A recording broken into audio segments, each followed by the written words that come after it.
Hello everyone, welcome back to my menu vlog. ఇది kind of lunch routine vlog. First అయితే rice పెట్టేసా, egg boil చేసేసి, రసం కూడా ఉంది. ఇవన్నీ అవుతుండగానే గ్రోసరీస్ వచ్చాయన్నమాట. దేనికి అవి తీసి సపరేట్ గా పెట్టుకుంటున్నాను. ఇక్కడ బాక్సెస్ అన్ని కూడాను ఎంప్టీ అయిపోయాయి. అవన్నీ ఇక్కడ ఫిల్ చేస్తున్నాను అనమాట. ఫిల్ చేసి ఒక్కొక్కటిగా ఫ్రిడ్జ్ లో పెట్టేస్తున్నాను.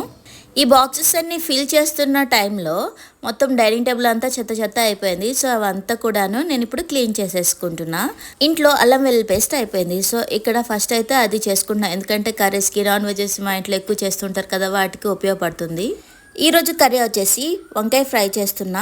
మోస్ట్లీ నేను ఫ్రైస్ అన్ని కూడాను ఈ ఇనుము కళాయిలోనే చేస్తాను, ఎందుకంటే చాలా బాగా వస్తాయి. ఇప్పుడు బేబీ కోసం కూడాను ఎగ్ రైస్ చేస్తున్నా. తన బాక్స్ కట్టాలి కదా, దాంతో పాటు ఎగ్ ఉడకబెట్టింది, తర్వాత వాటర్ మిలన్ కూడా కట్టాను. హాస్పిటల్లో అమ్మ మామయ్య ఉన్నారు కదా, మామయ్యకి అయితే అక్కడ వాళ్ళు పెడతారు, అమ్మకైతే నేను ఇంటి నుంచి బాక్స్ కట్టేసి పంపిస్తూ ఉంటాను. హస్బెండ్ కి కూడా ఆఫీస్ కి టైం అయిపోతుంది, తనకు కూడా భోజనం పెట్టేస్తున్నాను. బాక్స్ లన్నీ ఇచ్చేసి అతను కూడా ఆఫీస్కి వెళ్ళిపోతారు.